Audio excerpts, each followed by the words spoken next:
The new channel.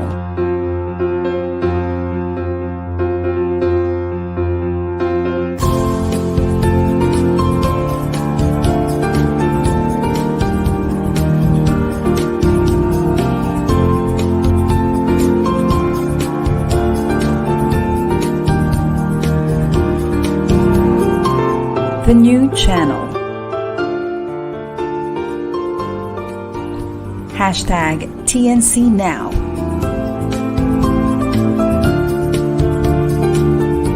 The views, opinions, and insights expressed in the following shows are those of the host, producers, guests, and viewers. They do not necessarily reflect the position of the channel. Viewer discretion is advised. Hello and welcome to the new channel. Our passion transforms a community that sees all things new. I'm Nato Agbayani and I'm streaming live from Quezon City. Good evening. Welcome to the Para sa Bayan, of course. And this is season 2 already, and this is episode 15 later with Jason Dela Rosa. You're on.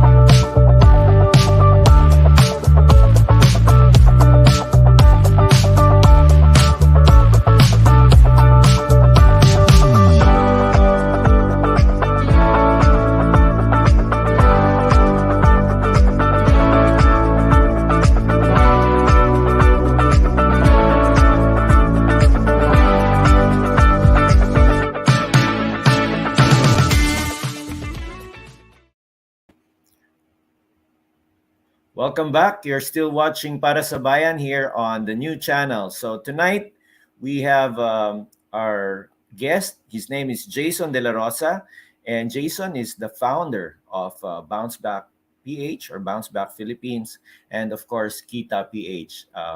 Let's bring in Jason Dela Rosa from the backstage. Hi, Nato. How are you? Good evening. Good evening, Jason. So earlier I introduced you, but maybe I met Jason siguro in the mid 2000s. Serial entrepreneur. So we met before. I think it was you had a co-working space. I remember sa may Ortigas, and that started. I don't know if that's where you started or before that pa. I know you were in a band before in the 90s, di ba? Parang official. Yung band nyo was signed up, di ba, with the recording label? Nako, pag sinabi ko yung recording label, magkakabukingan tayo ngayon dito. Ng age. So, anyway, Jason, good evening. I'd like to, maybe you can tell us like what you've been doing. Later, we'll go into Bounce Back PH and also Kita PH. But, I mean, maybe you can just give us a little slip of your entrepreneurial journey. Sige. Okay. So, well, during that co-working space era, that's really not the first time. I've been an entrepreneur ever since. Actually, I started in college. So, I've never had a boss in my life. So, I had to learn everything the hard way as an entrepreneur. So, I've been an entrepreneur for probably 22, 23 years already. So that's I've been in all industries already, and fast forward, after this pandemic, so I'm now doing a lot of things, and Bounce Back Philippines is one of the things that I did during the pandemic to help the SMEs, and it brought about a lot of opportunities to create impact in our country. So lahat ng mga ginagawa ko ngayon. Ventures, I make sure na there is some sort of impact that we will be doing sa bansa natin. So that the Bounce Back Philippines, managing it, really changed the way I saw how to run businesses and the businesses that I want to get into. No? Especially in the last few years na gusto ko maging active sa negosyo, gusto ko may impact na tayo magagawa. So Yeah. yun, that's basically where I am right now. Pero going back to bounce back, no? So it started, I think, immediately, ano ba, March, April Yeah, March of 12, lunchtime. um, March 12 lunchtime of 2020. Yes, Yes, yes. okay. But And then, before the sige, tell lockdown, us yeah. before the lockdown. So, um, tell us more about it. How did it happen? Well, medyo I had a feeling already na okay, there was going to be a lockdown, a community lockdown. I think that was March 15, 16, no? Hindi ko na Oh, maalala. And so I had this feeling na parang definitely yung business sector, the MSME, the small businesses, will have a difficult time during this lockdown, especially yung mga restaurants, yung mga small businesses no, that rely on foot traffic, that rely on people buying their goods and who are not digital ready. So mga March 12 nga that time, no, nag-declare na kami ng sige work from home na lang lahat muna, no. So actually we had a canceled event pa nga na face to face kasi medyo alam namin parating na yung lockdown. So March 12 lunchtime, I decided, sige, gawa lang ako ng group of friends on Facebook, no, na baka pwedeng makatulong sa number one. We will gather our resources, makatulong tayo sa mga frontliners at that time. And second is we can advise mga MSMEs or small to medium enterprises, mga negosyante. No? So these are just colleagues, no? Few people lang invite ko sa group. But to my surprise, no, as we did a lot of activities in the group, no? So people were inviting people na sa group. So pagising ko sa umaga, tulog ako, gising ko sa umaga, 500 requests to join the group. Tapos the next day, 1,000. The next day, 2,000, 3,000. So the group grew and almost all business leaders ng Philippines came in to help out. So that's the beginning of Bounce Back Philippines. yeah. I remember since everybody was working from home, tapos all the events were happening live stream eh. Parang on Yeah. Facebook, and then we created several GCs. Yeah. GCs Yeah. para lang ma-manage, and then eventually dumami yung administrators, hindi na talaga kaya because there were so many people Yeah. joining, and the response was really, how do I call it, phenomenal, di ba? Yeah. So, It became my full-time job actually. oo nga. Parang alas 3 yata natutulog no, or almost no sleep at all. Yeah. And then Oo. I remember those days, no. And then maraming, when you said business leaders joined in, we were surprised, 'di ba? Some people from very well established businesses joined in. Diba? Yes. Oo. It was at that time na talagang pantay-pantay lahat eh. No? Small business, big business, everyone was affected. So nakaka-relate lahat ng tao. No? Yeah. So how did it happen? Eventually, parang di ba? Parang teka, ang laki na nung grupo. Parang there has to be some sort of direction or some sort of programs that had to be implemented, no? So what programs were when you started it with the founders also? What programs were very I remember there was sila Julina did parang a survey of the businesses, right? Yeah, They did parang ano ba yung sino ba yung affected, how affected are focus they, group. and it was a focus group discussion. Then we also were able to identify the industries that were hardest hit. Yes. No? Yes. Can you tell us more about that? that effort to really parang how do you call it, enumerate or monitor that what was happening. Parang Yeah. uh, yeah. Well, napakaraming programa, no? So talagang araw-araw there's a new program. Uh, Mm. as I told you, no, it became a full-time job for me. Araw-araw ang haba ng to-do list ko. I mean, we were not getting paid for it or anything, but everybody who pitched in talagang wala rin nakuhang bayad, no? Like I Right. remember ang nag-kick off sa branding ng Bounce Back, like si Daisy ng dating Wrangler Group. She Mm. volunteered to give the logo, no? To the branding, the color, siya nagbigay ng logo. Well, she didn't ask for payment. And sila Julina nga created a focus group discussion, lahat walang payment. Tapos we had a lot of seminars there, no? Mm. It started with nag-umpisa kami with RJ Ledesma, nag-volunteer siya. Tapos tuloy-tuloy na. Then tayo, di ba, we did the government themed Side. webinars, Yes. Oh. which was attended by 25,000 live viewers at that time. Medyo For malaki. education, no? Oo, Mga teachers. parang bihira na yung mga ganyang viewers, no? Pero nung pandemic, talagang it drove a lot of viewers to the web kasi nasa bahay lahat, no? Right. Then we eventually naging mas organized na, no? So we had mga administrators na who came in to to moderate the community. So pag may mga hindi ka nais-nais na mga post or mga post na medyo spammy, no? Meron na tayong mga rules and regulations na ginawa sa Bounce Back, which I never thought of doing when I started it.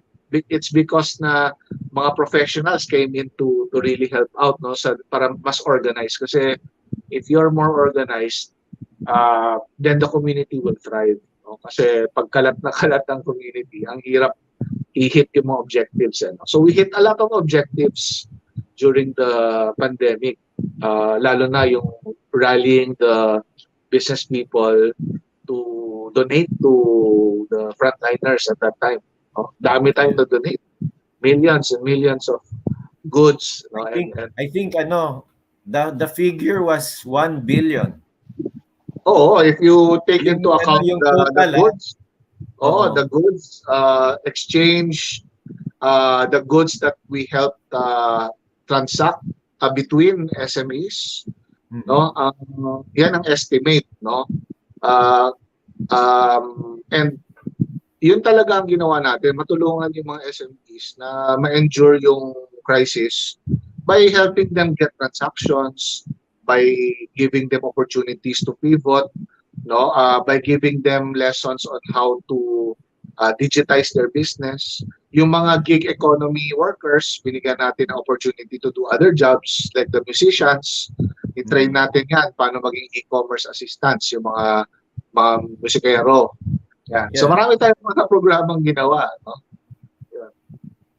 Yeah, I remember aside from yung sa frontliners, there were many webinars that we did, no, for a lot of people, and I realized nag-mobilize yung mga people, mga coaches, mga trainers, sila Josh, sila Dean Pax Lapid. I mean, these are respected people also in the industry, and then we have even sila Orly from Paseos joined. Ang dami.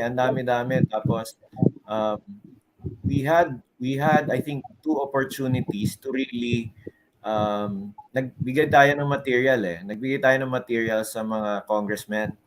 So I think I remember that we were really part of forming the Bayanihan Act in terms of inputs. So Bounce Back PH was able to give those inputs to Congress. Yes. Because we were able to parang invite them in the webinars. And then, ang daming nabuo, di ba, Jason, meron pang Bounce Back Southeast Asia, merong Bounce Back Middle East, merong Bounce Back Cebu, Davao, Iloilo. And yeah, there were so many things that were going on. Pero what would you think? What would be the like three things na you would recall na ano very very significant? Not to ano not to brag about it, but really to understand that during this time talagang everybody was zero, and yet what do you think are the three most significant accomplishments or achievements of bounce back during those very trying and struggling times? Well, aside from the money and the donations raised by the Bayanihan spirit of the SMEs, Mhm. no, and the connections and the network. Alam mo ng mga Yeah. negosyante, the Oo. network really matters, really helped a lot, no, in mobilizing donations. So aside from those, one of the biggest things we did was really napakaraming SMEs tayo natulungan, testimonials na dami nag-message sa akin na nagpapasalamat na dahil sa bounce back, they're able to pivot their business, they were able to get sales for their business during this time, and they're able to pivot or digitize their business. No? So I think one of the biggest accomplishment of bounce back is really what it was created for. Yung it's for the resilience of the MSMEs during that time. I think we built a community that allowed yung mga SMEs to feel na parang they're not alone. That's the purpose of the community. Parang the people were telling me na parang dahil sa bounce back, they felt like they were given hope dahil, sama-sama pala tayo sa isang boat. Hindi pala, kahit malaki ka, kahit maliit ka, pareho lang pala ang sitwasyon natin. So that really gave MSMEs hope and endurance during and I think bounce back was very instrumental for that. Very instrumental ang bounce back sa pag may, may mga testimonials nga na tayo na they tell me na, uy, maraming salamat, lahat ng prutas ko ng farm na mabubulok lang, na lahat ng mga members ng bounce back pumunta, I'll buy 100 kilos of this, 5 kilos of this para lang makatulong. And very grateful siya na they were able to sell all of their produce during that time dahil sa bayanihan spirit. Mm-hmm. Yeah. So that's a lot about a lot about bounce back. Later siguro on the second segment, we'll discuss like ano bang future? What's the Okay. future for bounce back? Now let's go into Kita PH and your entrepreneurial entrepreneurial ventures. So, di ba from the of course you're a serial entrepreneur, no, from way back. Sabi mo nga you have never had a boss in your life except your wife. Yes. So going to the ventures naman, you are the founder of Kita PH. Yes. I think Kita PH is a part of a larger ecosystem, Yes. di ba? What does Kita PH do? Okay, so Kita PH is again, no, it's a impact-driven venture. No, we help the agriculture sector, no, increase productivity. We help farmers by connecting them straight to our clients, which are the restaurants, the hotels, no, so end users of fresh produce, fruits and vegetables. So we put a platform between them so that we can, number one, lower the price of goods for, let's say, the end users. No? For example, restaurant, they need to lower their costs, no, during post-crisis para makabawi sila. So we were able to lower raw materials price, no, so that they can save or they can earn more.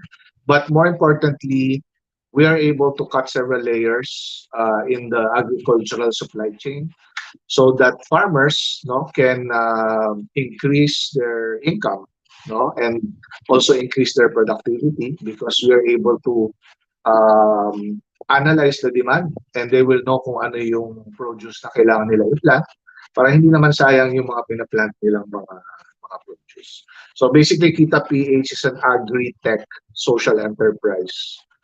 And we're now growing very fast. We just signed a large 1,240 square meter warehouse office near Balintawak. And our mission is really to um, make agriculture thrive in the country in the coming years. Yun. So when you say agri-tech, di ba parang sanay yung tao sa regular system. Yung supply chain, it comes from Baguio or Nueva Ecija and then it goes to Manila, babagsak sa Balintawak, and then people will buy from there.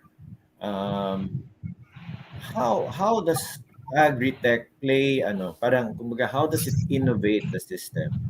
Or how Okay, does it, one, yeah. yeah. Well, one is analytics, no. All the price has to be some sort a bit predictable for restaurants. No, so we give them historical data, access to lowest prices. No, so mga restaurants and hotels and resorts, they're able to predict, no, or if they need to buy this at this price already, itong vegetables ito. No. Secondly, we use some sort of, we're still improving it, artificial intelligence, no, that is able to you know also predict yung produce na kailangan i-plant ng farmers, and at the same time yung presyo, no, na the restaurants can buy it for in the future. No, so maraming ways to improve even yung booking of logistics, and also the entire purchase order and invoicing system, no, is automated as well. So talagang the key idea there is to lower all the costs involved in the whole supply chain. Yun. Okay. So, that's great. And I think, parang if this is done in the big bagsakans of the country, like in Cebu, maybe for carbon market and for CDO, what would be the net effect to agriculture? At least, I mean, for the farmers and then Yeah. also the consumer at the end of the day. Of course, the efficiencies are introduced, di ba? Kasi dito sa Para sa Bayan, we also want to discuss innovation in terms of paano ba ito makakatulong really sa bayan or sa mga marginalized sectors, particularly the farmers and also the consumers, because at the end of the day, you said nga, it will introduce efficiencies. Therefore, magiging cheaper, yung goods, mas magiging accessible. But what about controversial products like rice and sugar? Parang, di ba? Yun, medyo parang mahirap. I don't know. What are your ideas about that? Well, kasi for the past years, no, even before pandemic, talagang Philippines is falling behind sa productivity, no, in Yes. terms of that's the core problem, no, of agriculture in the Philippines. Is really ang baba ng productivity ng agriculture natin. It's not the fault of one, no. It's a lot of reasons. No? Number one, financing for farmers medyo mababa, no? So it means na there's no proper financing to really help the farmers with their planting, no, and their harvest. Number two, access to R&D, no, to improve productivity of agriculture output. Yung parang tuturuan ng mga farmers on how to increase their output, ano ba yung best way to plant. Meron din tayong improvement na pwedeng gawin doon, no, sa ano. And number three, of course, equipment, access to equipment. And number four, hindi na alagaan yung livelihood mismo ng farmer as a provider for his family. So maraming farmers hindi nila maalagaan ang kanilang mga pamilya katulad ng education, food security. No? That means they're not able to focus on increasing their productivity as well sa farms. No? So if we solve all of those problems, we can increase yung productivity ng agriculture natin. No? Kasi our farmers are the one that sila mismo ang kailangan natin para magkaroon tayo ng food security sa bansa, no? From agriculture. Yeah. So, okay. So that's introducing efficiencies into the system. But of course there are human aspects, no, like sabihin na natin mga syndicates in the parang trying to take advantage of of course that's the political side. That's something for somebody else to solve, but right now I think Kita PH is doing a good job in trying to solve at least the efficiency side or the supply chain side, which is tingin ko critical talaga yan, no? So Yeah, and we're working with a large company right now. Ang target na binigay nga sa amin, we want to finance 1 million farmers in the next 5 years. farmers. Wow. Yeah, we want to finance 1 million farmers. That means we need 100 billion pesos or more, no, to really finance them, no, in the next 5 years. But itong malaking partner natin, they are capable, no. But right now we are creating all the business models and innovation to make sure na itong financing na to will be put into good use and will be able to increase the output of agriculture. How do you see the project in the medium term, like 3 years from now? For Kita or for the financing? For Kita and the entire ecosystem. Well, we are already on the growth stage now, where we already finished actually our pre-series financing for Kita. That means we have the war chest, no, to really expand, no, the company. So right now, in the next couple of years, no, we will be expanding our mini bagsakan concept around the country. Kasi I think to lower cost of logistics and we have to bring the produce closer to the communities. No? Right now, people have to travel to the main bagsakan to buy cheap vegetables or yung nearest market, di ba? Pero if the community itself is serving you bagsakan prices or even lower than bagsakan prices straight from farm,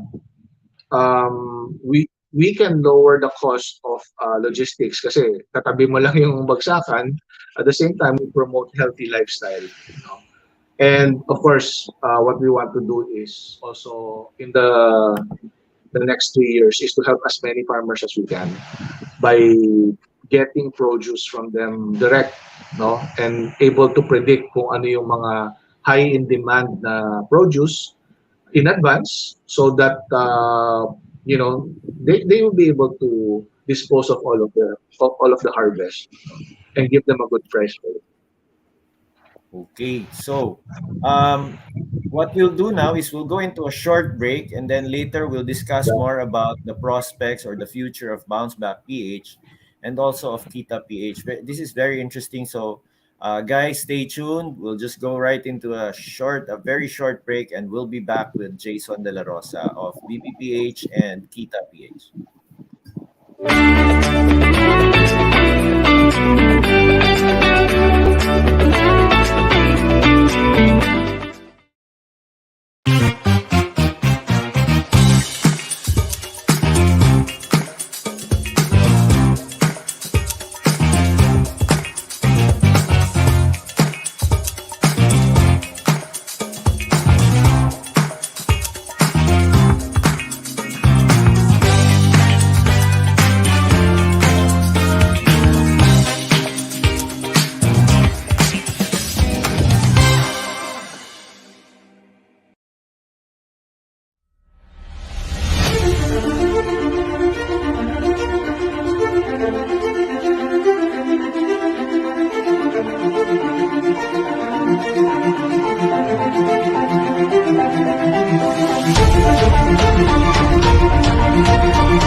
Wanlu and his puppets face to face. With special guests, Makata Tawanan, Chess Box, and the Lunaria Marionette Show. Alam mo, Nicolò, kung wala ako, hindi ka magsasalita. Alam mo, Tito Anlo, kung wala ako, nagsasalita ka nag-isa. Kung wala ako, wala kang masusuot. Kung wala ako, wala kang nakakain. October 30, Sunday, 7 p.m. at the La Verdad Auditorium in Apalit, Pampanga. Buy your tickets now and see you soon, face to face.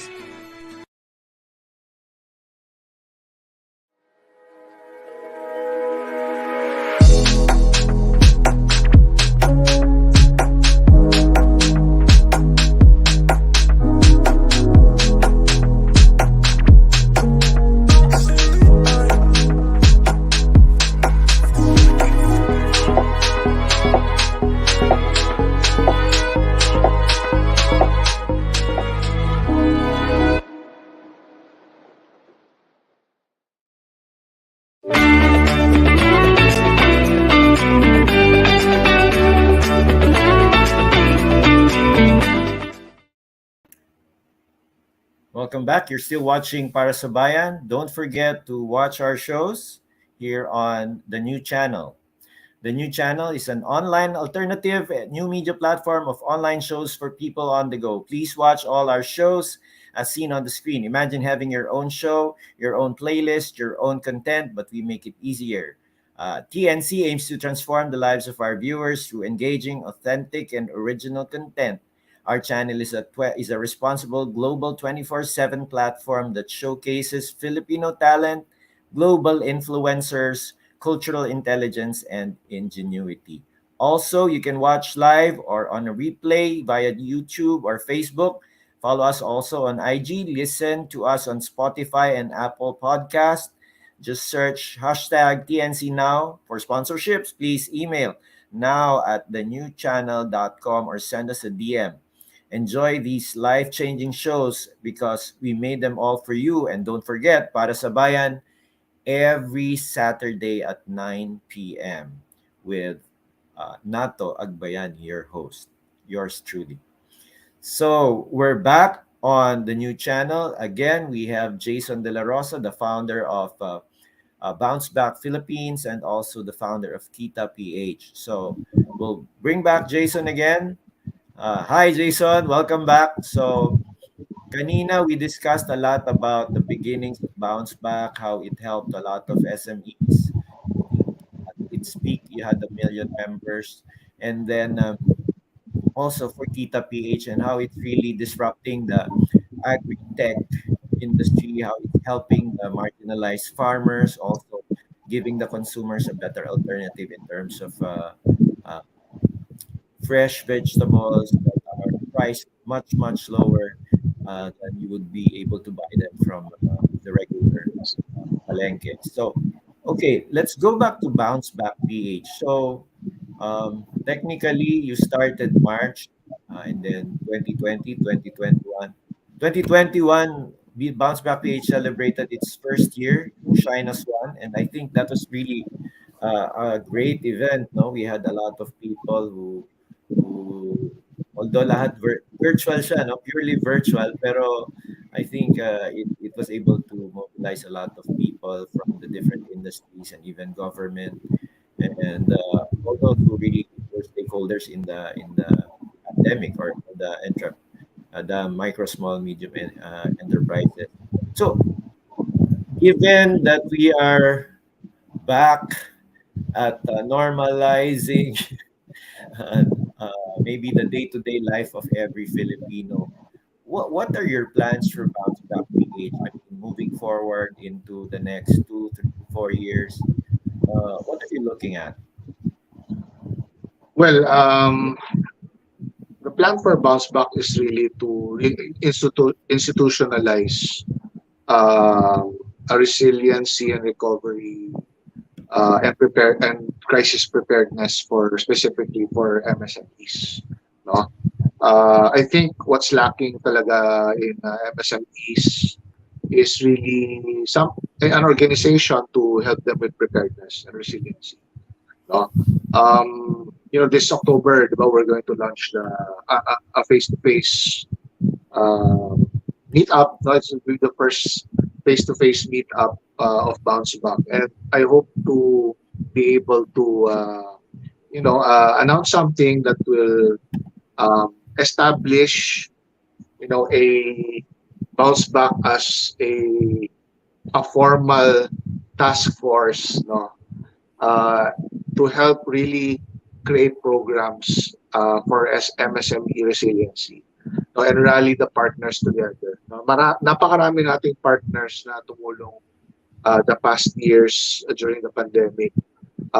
And I think marami pa silang pwedeng maitulong, no, sa mga MSMEs natin. And I'm hoping that Bounce Back will be the consolidator of all of these programs and deliver them to our MSMEs. And MSMEs will continue to be 95% of our economy. And if we want our economy to really improve, we have to make sure that we help the MSMEs, because that they hire the almost, I'm not sure the percentage, no, but they hire the most people, no, in the country, yung mga MSMEs, no, more than even the big corporations. No? So the more we help MSMEs thrive and become resilient for any incoming crisis or challenges that we will face in the future, the more jobs we'll be able to protect, and the more we will be looking forward to a Philippines that will be close to a first world country. That's what we want. Well, that's what we are all hoping for in the future for our Yeah, because there's so many people who are currently jobless. No, Yeah. we're still reeling from the pandemic, and there's so many people who have no work, and Yeah.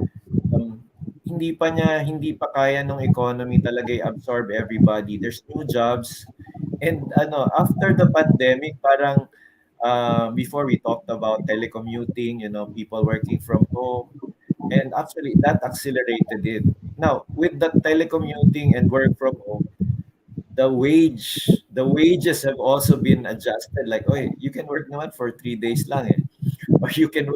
So it's really also a challenge for the Department of Labor, maybe, or different government agencies, na paano ba natin i-define yung regional wage na Yeah. meron na work from home. But that's the tricky side. But of course, the other side of it is like, well, my working kids now are working from home, and it's, in a way, it's kind of convenient because they don't have to commute, and they're paid quite well because they're being hired by international firms. So there's a good side to it, and also a tricky side to it.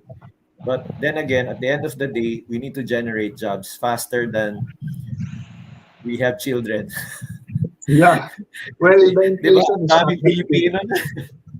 Oh, the inflation is not helping, no? Kasi Yes. napakaraming mga empleyado. Pagka lumabas sila at nag-work sila sa offices, no, they have to spend a lot on food. They have to spend a lot on travel. They have to spend even a cup of coffee, uh, on their way to work. No, usually they do that, no, so that it perks them up during the day. But because of inflation, no, face-to-face working in the offices poses a new challenge, no, for so mas nahihirapan, no, when people wanted to, employers want to, bring back face-to-face. Now they're facing a challenge now na ayaw na pumasok sa sa offices naman yung mga tao, no, dahil napakamahal na ng bilihin ngayon, no. So Actually, those are the kami, challenges. right. Like kami, I have a small PR firm, and then what we do is like we approach the newspapers, the media people, and then everybody's saying na No, they're not there because they're working from home. And then we have a university that's we're doing public relations for. And then Nato kasi before we had so many people, now we have two people, and then all the rest are working from home. So Yeah. or some of them are rationalizing. So hindi naman, well, you can term it laid off some of the people, yung mga ganon eh. So because the capacity, the economic capacity is still not there. So Yes. I still think that at the end of the day, tama ka, if we have the micro, small, medium enterprises really grow or become strong, at the end of the day, the total economy becomes strong. So Yeah. yeah, so from taking off from Bounce Back PH, no. So we have now this venture. It's called Kita PH. It's just to paraphrase what you said. It's like it's innovation, introducing innovation into the agricultural supply chain or the agri-tech industry. So ito naman, what do you think is the future for Kita PH? What do you see, like of course food is really going to be in a tight situation, and food security is going to be a problem in the future. So what do you think is the future of Kita PH moving forward? Well, the future of Kita PH, of course, is really uh, directly connecting farmers, no? As many farmers as we can, straight to the end consumers or yung B2B sector, which is the restaurants, the hotels. No? Kasi it helps both ways. No? And um, that means we have to push the numbers from 10,000 farmers to 100,000 farmers to a million farmers, increasing their productivity and increasing also their income, no? Kasi Kita PH want to become a catalyst in agriculture, that Parang can enabler, no? enabler. And this platform, no, that we're doing is I think it can be replicated in other agriculture focused countries, no, in Southeast Asia. No? And we are already also toying with the idea that maybe this agri-tech platform can be also implemented in other countries, no, where farmers also need assistance in productivity and in financing. No? So financing will be one of the key ingredients of Vita PH because the one who finances, the farmer can somehow maneuver the harvest or the produce. No? Kasi ang kailangan talaga ng farmers is really um, the money to plant and then to harvest. Kasi sila, they put their effort and in lupa and everything. So Kita PH will handle the entire supply chain from financing all the way to logistics. Yeah, parang there's so many factors, no, lalo na pag agriculture because there's agricultural inputs, fertilizers, etc., etc. So productivity, mechanization is also a problem. Also land development. I used to consult for the DA for rice self-sufficiency, and there's really so many factors for really increasing productivity. Also the mindset. Of course, the farmers are very traditional, not because it's because that's how they were taught as farmers before, no? So really, I think it also has to go into the school system, no? The new farmers, uh, people have to be incentivized to study agriculture as well. Of course, that's not the side that Kita PH will do, but of course, Kita PH will still be the enabler. Kaya lang ang Yeah. dami pa rin gagawin, ano? So, Yeah, yung yeah.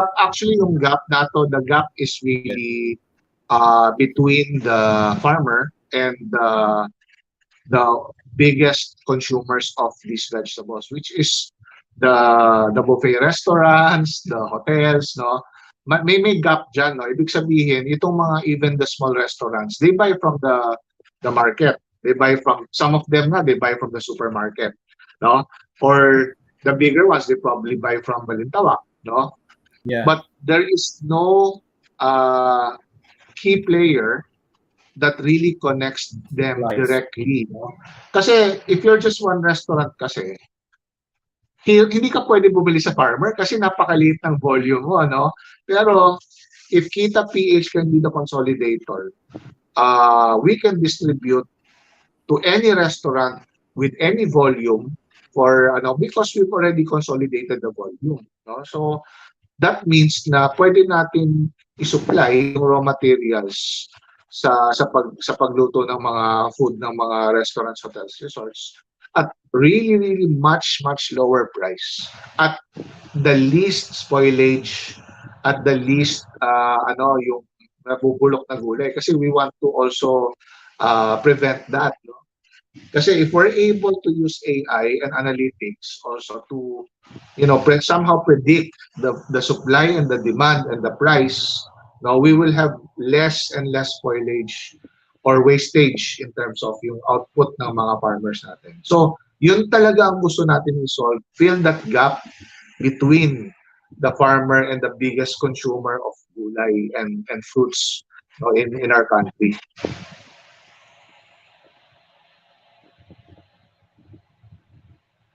At the end of the day, di ba, the buffet restaurants really consume so much.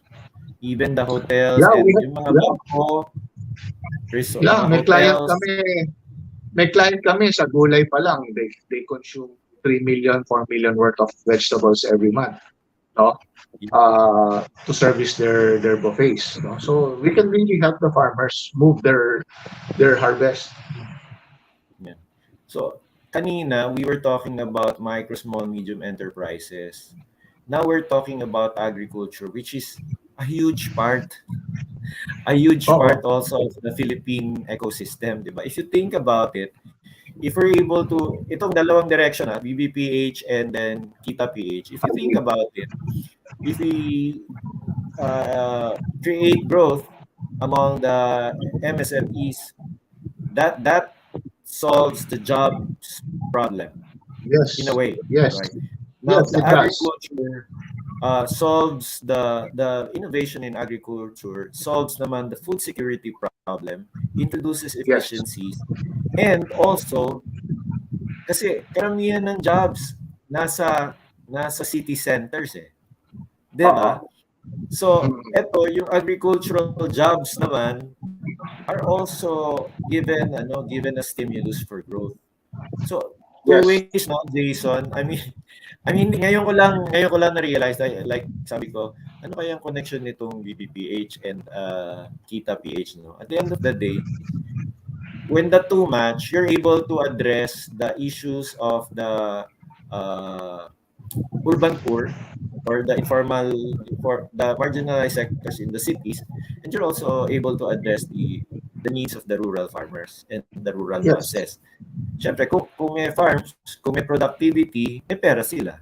Because that's the problem That's the cycle of poverty naman sa rural areas.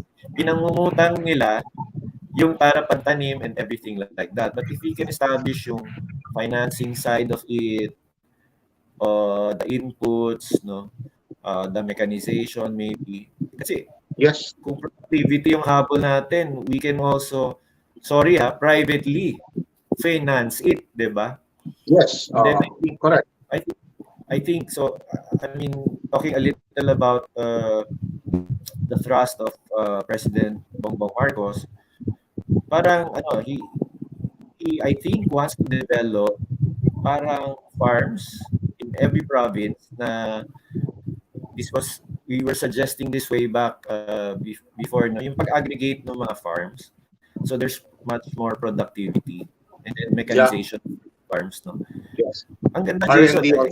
Na-realize yung connect Sabi ko, okay. So, saka if you have the farmers, you are actually also molding the second generation or the next generation, yung mga anak nila, yung mga anak ng mga anak nila are going to be more well educated because they'll be better breadwinners, no, itong mga farmers. And pagka we're able to finance them, they get a better livelihood, the next generation, no, can be a better generation. Tapos mabibigyan mo rin ng livelihood, no, and sila pa yung makakagawa ng research and development and innovation in agriculture, di ba? So talagang ano siya, most of the time, domino ang effect. nangyayari, the younger generation, ayaw na nila mag-farmer. Correct.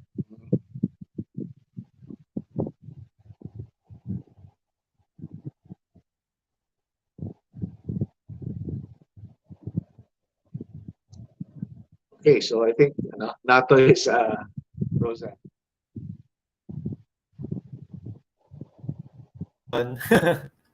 We're back. So yun, ang feeling nila, pag nag-agriculture ka, walang pera. Gusto rin sa Manila.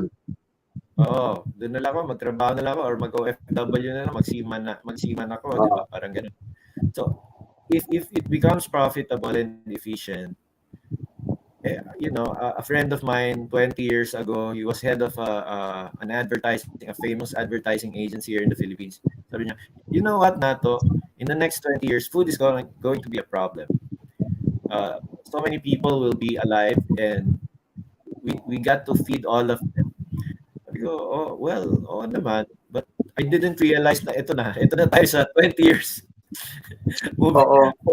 No? Parang, nga, Diyos ko, ang dami nating kailangan gawin. But, and then bounce back, more than 50% of our SMEs there are food businesses.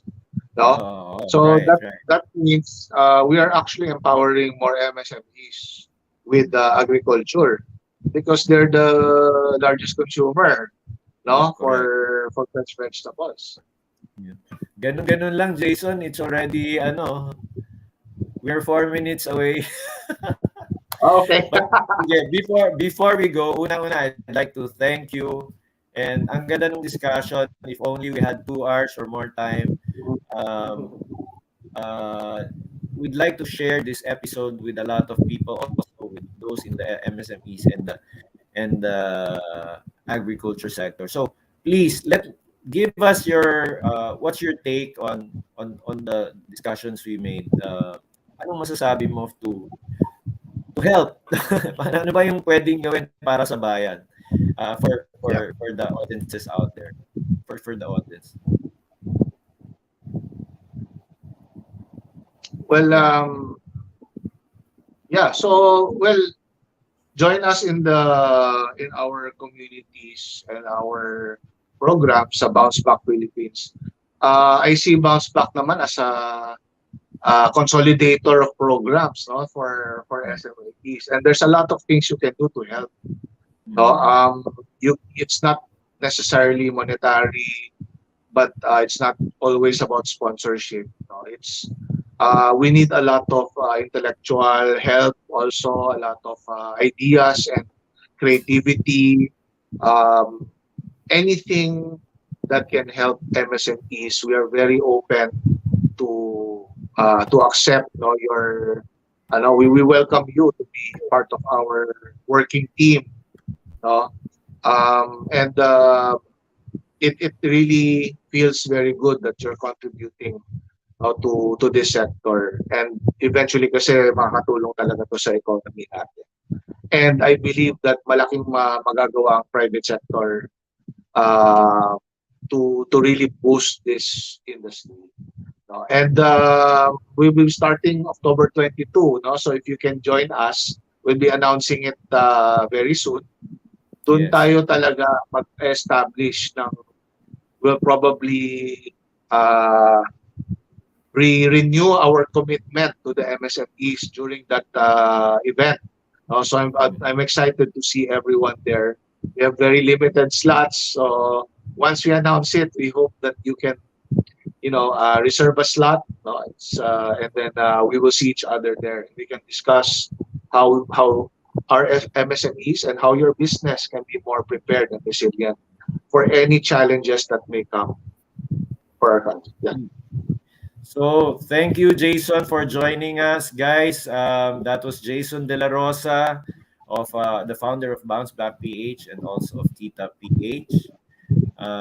That's all the time we have for tonight. I'd like to thank all the viewers. Also, we'd like to thank Ellie Laura Therapy, Elise Estrada, who's going to have a show here soon. I think it's called Beauty and Beyond Beauty. So she's helping us also with the show, and hopefully maka-join din siya dun sa Bounce Back PH very soon. So with that, we'd like to close the show. We'd like to thank Jason De La Rosa, all the people who make up Bounce Back PH. October 22, we'll have an event. Please come.